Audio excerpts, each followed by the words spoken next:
네, 안녕하세요. 오늘 바이블 브런치 함께 나눌 서양섭 전도사입니다. 네, 오늘은 사무엘상 13장 1절에서 23절까지 말씀 함께 나눌 텐데요. 그 중에서 8절, 9절, 2절의 말씀만 함께 봉독하겠습니다. 사울은 사무엘이 정한 기한대로 이레 동안을 기다렸으나 사무엘이 길갈로 오지 아니하매 백성이 사울에게서 흩어지는지라. 사울이 이르되 번제와 화목 제물을 이리로 가져오라 하여 번제를 드렸더니. 네, 오늘 본문 말씀은 블레셋이 이스라엘을 치기 위해서 굉장히 큰 규모의 군대를 이끌고 와서 그 근처에서 주둔을 하고 있는 상황이었고, 그리고 이스라엘은 그 블레셋 군인들을 보면서, 군사들을 보면서 굉장히 불안감에 빠져 있는 상태였습니다. 그리고 더 불안감에 빠졌던 이유는 사무엘이 정한 기한 내로 와서 하나님께 전쟁 출정에 대한 제사를 드리고 하나님께서 전쟁을 허가하시고, 그리고 이 전쟁을 이렇게 치러라 라고 말씀을 주셨을 때 그대로 순종함으로 전쟁을 치러야 했는데, 사무엘은 정한 기한 동안 오지 않고 블레셋 군사는 엄청난 큰 규모로 이렇게 주둔을 하고 있는 그 모습을 보니까 굉장히 두려움에 떨었겠죠. 그리고 사울도 계속해서 떠나가는 그 군사들을 바라보면서 뭐 어떻게 붙잡지도 못하고 한 명 한 명 다 붙잡을 수도 없고, 그리고 사무엘은 오지 않고, 그런 불안감에 빠져 있었을 겁니다. 그런 불안감 가운데서 대략적으로 이 33만 명의 군사 정도가 처음에 모였을 것으로 추정을 하고 있는데, 그 33만 군사 중에서 600여 명만 남아있는 상태였습니다. 모두 다 도망을 가고 600명만 남아있는 그런 상황까지 이르게 된 거죠. 그렇기 때문에 사실은 사울의 입장에서는 굉장히 불안했을 것이고, 이거 도대체 언제 오는 거야? 이제 600명밖에 남지 않았는데 얘네라도 데리고 지금 빨리 뭔가를 해야 될 텐데 라는 그런 조급한 마음이 사로잡혔을 겁니다. 그래서 구절을 보면 사울이 이르되 번제와 화목 제물을 이리로 가져오라 하여 번제를 드렸더니, 사울이 그 전쟁 출정을 위한 제사를 자기가 드려버린 것이죠.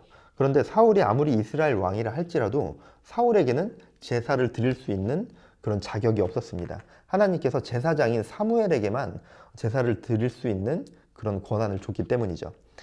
사무엘이 제사장으로서 하나님께 제사를 드리고 그 제사에 따른 결과로 하나님께서 주신 그 말씀대로 따라야 하는데, 사울은 자신이 마음대로 제사를 드려버리고 전쟁을 치르려고 했던 것이죠.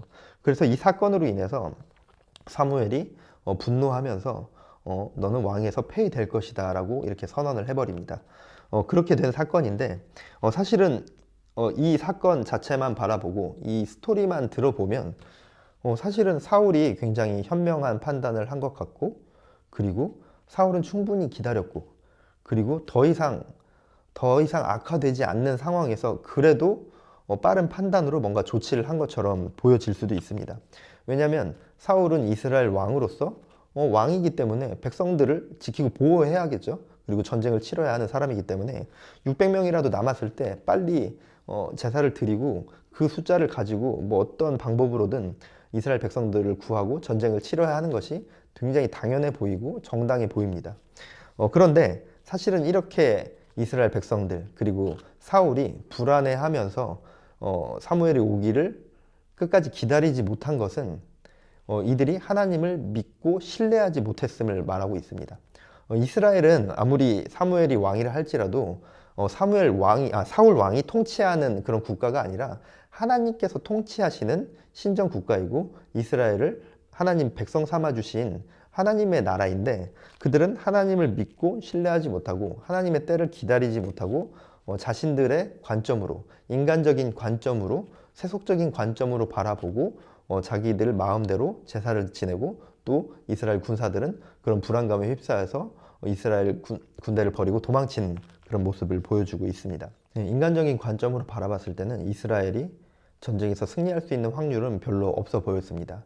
군사의 숫자도 너무나도 적었고, 가지고 있는 무기들조차도 뭐 어떤 농기구들이나 뭐 그런 것들이 대부분이었고, 제대로 갖춰진 무기가 별로 있지 않은 상황이었습니다.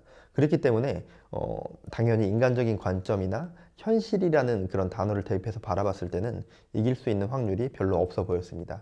하지만 이스라엘은 하나님이 다스리시는, 하나님이 통치하시는 하나님의 신정 국가였는데, 그들도 그 이방의 국가들, 우상을 섬기는 그 이방 국가들과 별 다를 바 없이 그저 군사의 숫자, 그리고 지금 가지고 있는 무기만을 바라보면서 하나님의 능력을 믿지 못하고 하나님의 이끄심을 기다리지 못하는 모습을 보여주고 있습니다. 우리의 삶 가운데서도 때로는 그 현실이라는 그 단어, 그리고 현실이라는 벽, 그리고 주변에서 들려오는 그런 환경의 소리들이 있죠. 지금 너가 그럴 때가 아니다. 너가 지금 그러고 있을 시간이 아니다. 너가 지금 그 정도의 수입으로 만족할 수 있는 그런 상황이 아니다. 너는 뭐 가정을 이끌어야 되고 뭐 집을 사야 하고 뭐 그런 환경의 소리들이 있죠. 우리들이 살아가는 이런 자본주의 사회 가운데 그리고 물질이 없이는 불가능한 세상을 살아가는 이 가운데서 그런 소리들이 많이 들려옵니다. 물론 당연히 열심히 자신의 경제 활동을 해서 열심히 돈을 버는 것이 나쁜 것이 아니라 어떤 그런 환경의 소리에 지배되고 어떤 세속적인 소리에 지배되는 삶을 살아가는 것이 우리들 그리스도인으로서는 하나님 앞에서 죄된 모습으로 살아가는 모습이 되어질 수 있습니다. 물론 우리가 기도하면서 아무 노력도 하지 않고 뭐 하나님이 다 해주실 거야 라는 그런 뭐 이상한 신앙을 갖자라는 것이 아니라 우리가 하나님을 믿고 하나님의 때를 기다리고 하나님께서 나의 삶을 통치해 주실 것을 믿음으로 우리가 삶 가운데 살아가야 하는데 그저 눈앞에 있는 현실이라는 것만을 바라본다면 사울과 같이 하나님의 때를 기다리지 못하고 자신의 마음대로 제사를 드려버리는 그런 큰 죄악을 저지르는 우리의 삶의 모습이 나타날 수도 있습니다. 하나님의 때를 기다리지 못하고 내가 내 마음대로 내 삶을 설계해 나가면서 죄악된 가운데 빠지고 세상 사람들과는 전혀 구별되지 않은 그런 모습으로 살아가는 그런 삶의 시간이 나타날 때가 있습니다. 우리가 지금 내 당장 눈앞에 닥친 현실이라는 모습 그리고 삶의 모습들이 조금 우리를 불안하게 하고 힘들게 할 수도 있지만 우리가 그럴 때마다 그런 현실에 타협하고 세속적인 관점과 세속적인 판단 기준으로 내 삶을 이끌어가는 것이 아니라 하나님께 구함으로 하나님께서 내 삶을 통치해 주실 것을 믿음으로 하나님께 나의 삶을 맡기시며 나아가는 광교 꿈의 교회 모든 성도님들 되어지시길 바랍니다. 네, 오늘 말씀을 함께 나누면서 내 삶을 하나님께서 통치하여 주십시오. 그리고 내가 하나님을 믿고 신뢰함으로 나아가겠습니다.